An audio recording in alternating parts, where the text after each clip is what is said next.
Hi అండి, అందరికీ నమస్కారం. Welcome to my channel. ఈ వీడియోలో ఏపీ ప్రభుత్వ పెన్షనర్లందరికీ జీవో నెంబర్ 63 ప్రకారంగా రావాల్సినటువంటి 3 విడతల డిఆర్ అరియర్స్ అమౌంట్ ఎవరెవరికి ఇప్పుడు జమ అవుతాయి అనేది తెలుసుకుందాము. మరి వివరాలు వీడియోలో తెలుసుకుందాం. వీడియో ఎక్కడే కానీ స్కిప్ చేయకుండా ఎండ్ వరకు చూసేయండి. అప్పుడే ఇన్ఫర్మేషన్ పూర్తిగా అర్థమవుతుంది. అలాగే వీడియో చూస్తున్న ప్రతి ఒక్కరు వీడియోకి లైక్ చేయండి ఫ్రెండ్స్. ఈ వీడియోని తోటి ఉద్యోగ పెన్షన్ మిత్రులతో అయితే షేర్ చేయండి. కొత్తగా మన ఛానల్ చూస్తున్న వారు ఇంకా ఎవరైనా సబ్స్క్రైబ్ చేసుకోకపోతే వెంటనే మన ఛానల్ అయితే సబ్స్క్రైబ్ చేసుకోండి. సబ్స్క్రైబ్ చేసుకోవడం వల్ల నేను చేసే ప్రతి ఒక్క వీడియో మీ వరకు రీచ్ అవుతుంది. ఇక ఆలస్యం చేయకుండా వివరాల్లోకి అయితే వెళ్ళిపోదాము. ఫ్రెండ్స్, ఇక విషయానికి వచ్చినట్టయితే ఆంధ్రప్రదేశ్ రాష్ట్రంలో లక్షలాది మంది ప్రభుత్వ పెన్షనర్లకు రాష్ట్ర ప్రభుత్వం ఒక అత్యంత తీపి కబురును అందించింది. ఇది వారి చిరకాల నిరీక్షణకు ఒక పరిష్కారం లాగా అనిపిస్తోంది.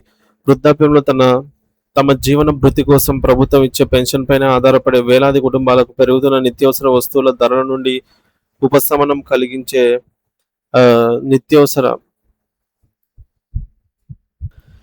దిశగా అయితే ఈ నిర్ణయం తీసుకోబడింది. మరి గత దీపావళి పండుగ వేళ ప్రభుత్వం పెన్షనర్ల ముఖాల్లో చిరునవ్వులు నింపుతూ జీవో ఎంఎస్ నెంబర్ 63ను విడుదల చేయడం జరిగింది. ఈ జీవో ద్వారా మీకు రావాల్సిన 3 విడతల డిఆర్ అరియర్స్ బకాయిలు చాలా సులభంగా ఎవరి సాయం లేకుండా కేవలం ఒక చిన్న లెక్కతో మీరే స్వయంగా లెక్కించుకోవచ్చు.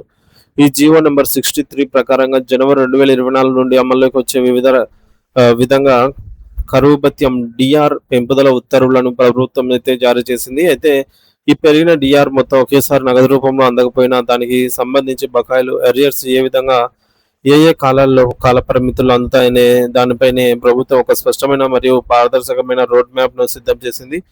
ఈ బకాయిల కాల పరిమితిని మనం లోతుగా గమనిస్తే ఇది జనవరి 2024 నుండి ప్రారంభమై సెప్టెంబర్ 30, 2025 వరకు, అంటే మొత్తం 21 నెలల సుదీర్ఘ కాలానికి సంబంధించిన భారీ మొత్తంగా ఉంటుంది. ఇంత పెద్ద మొత్తాన్ని ప్రభుత్వం ఒకేసారి చెల్లించడం ఆర్థిక భారం అవుతుంది. కాబట్టి పెన్షనర్ల ప్రయోజనాలను దృష్టిలో ఉంచుకొని దీనిని 4 వేర్వేరు విడతల్లో చెల్లించాలని నిర్ణయించింది. ఈ చెల్లింపుల నిర్ణయ భాగంలో మొదటి విడతగా మొత్తం బకాయిలలో 10% నిధులను ఈ ఏప్రిల్ నెలలోనే పెన్షనర్ల బ్యాంకు ఖాతాల్లో నేరుగా జమ చేస్తామని ప్రభుత్వం గట్టి హామీ ఇచ్చింది. వృద్ధాప్యంలో ఉన్న వారికి అకస్మాత్తుగా వచ్చే వైద్య అవసరాల కోసం లేదా ఇతర అత్యవసర ఖర్చుల కోసం ఈ తక్షణ 10% నగదును ఎంతో ఆసరాగా నిలుస్తుంది.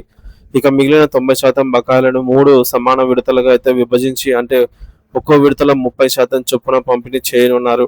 ఈ 3 విడతల చెల్లింపులు వరుసగా ఆగస్టు 2026 నెలలో మొదటిసారి, అలాగే 2026 నవంబర్ నెలలో రెండవసారి మరియు 2027 ఫిబ్రవరి నెలలో మూడోసారి మీ ఖాతాలో జమ చేయబడతాయి.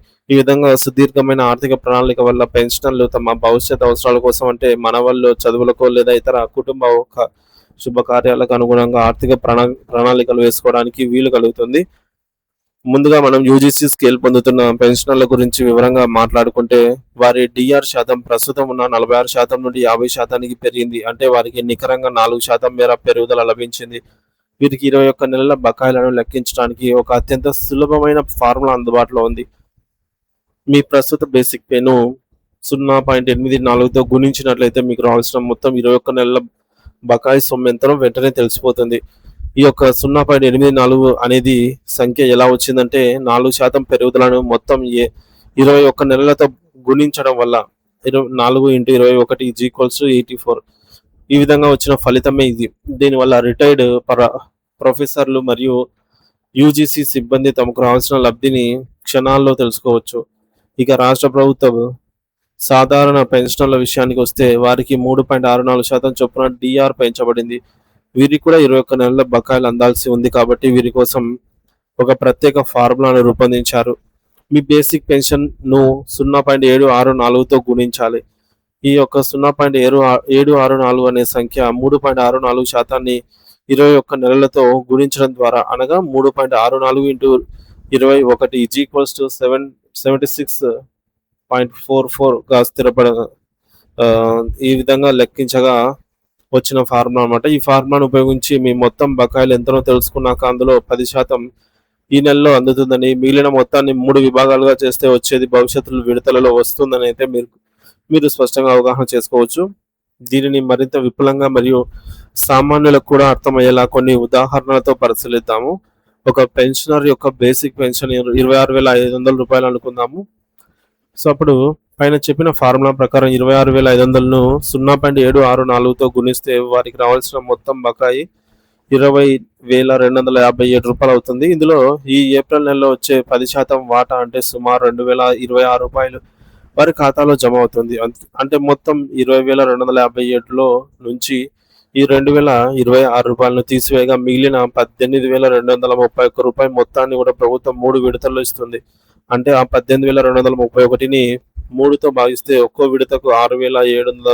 6,077 వస్తుంది. ఈ లెక్కన 2026 ఆగస్టు, అలాగే 2026 నవంబర్ మరియు 2027 ఫిబ్రవరి నెలల్లో ఒక్కొక్కసారి ఒక్కొక్క విడతలో రూ. 6,077 చొప్పున వారి బ్యాంక్ ఖాతాలో జమ చేయబడతాయి. మరో ఉదాహరణగా బేసిక్ పెన్షన్ అనేది 27,000 ఉన్న వారిని తీసుకున్నట్లయితే 27,000 ఇంటూ 0.764 ప్రకారంగా సో వారి మొత్తం బకాయిలు రూ. 20,639 అవుతాయి. వీరికి ఈ ఏప్రిల్ నెలలో అందాల్సినటువంటి 10% వాటా అంటే రూ. 2,064 అవుతుంది. ఈ మొత్తం బకాయిల నుండి ఈ నెల వచ్చే రూ. 2,064 మినహాయిస్తే మిగిలిన అమౌంట్ వచ్చేసి రూ. 18,575 ఇంకా ప్రభుత్వం వద్ద బాకీ ఉంటుంది. ఈ మిగిలినటువంటి మొత్తాన్ని కూడా 3 విడతలుగా విభజిస్తే అంటే రూ. 18,575 డివైడెడ్ బై 3 చేసినట్లయితే ఒక్కో విడతకు రూ. 6,192 అనేది వస్తుంది.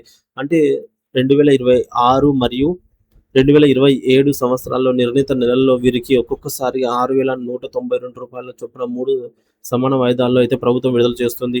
ఒకవేళ మీ బేసిక్ పెన్షన్ అనేది ఈ మేరకు రూ. 30,000 కనుక ఉన్నట్లయితే అప్పుడు ఈ యొక్క 30,000 ఇంటూ 0.764 చొప్పున మీ మొత్తం బకాయి అనేది రూ. 22,920 అవుతుంది. ఇందులో 10% అంటే రూ. 22,292 మీకు ఈ నెలే అందుతుంది. ఏప్రిల్ నెలలో. అంటే ఏప్రిల్ నెల అంటే మే 1వ తేదీన. ఇక మిగిలిన రూ. 20,628 3 విడతలుగా చేస్తే ఒక్కో విడతకు మీకు రూ. 6,876 చొప్పున భవిష్యత్తులో అందుతాయి. 3 సమాన వాయిదాలుగా. సో, ఈ విధంగా మీ బేసిక్ పెన్షన్ ఎంతైనా సరే మీరు ఎవరిని అడగకుండానే కేవలం మీ మొబైల్‌లోని క్యాలిక్యులేటర్‌ను తీసి బేసిక్ పెన్షన్ ఇంటూ 0.764 అని టైప్ చేస్తే చాలు మీ ఆర్థిక హక్కులపై పూర్తి స్పష్టత అయితే వస్తుంది. దీనివల్ల పెన్షనర్లు కార్యాలయాల చుట్టూ తిరగాల్సిన అవసరం లేకుండా తమకు రావాల్సిన న్యాయమైన సొమ్ముపై పూర్తి అవగాహనతో మరియు విశ్వాసంతో ఉండవచ్చు. ప్రభుత్వం తీసుకున్నటువంటి ఈ యొక్క నిర్ణయం వల్ల రాష్ట్రంలోని లక్షలాది మంది వృద్ధులకు ఆర్థిక భరోసా లభిస్తూ ఉందనైతే ఆశిద్దాము. సో, ఇది ఫ్రెండ్స్ ప్రస్తుతానికైతే 10% అమౌంట్ ఏప్రిల్ నెల జీతాలు పెన్షన్‌లతో కలిపి ఉద్యోగ పెన్షనర్స్‌కైతే జమ కాబోతుంది.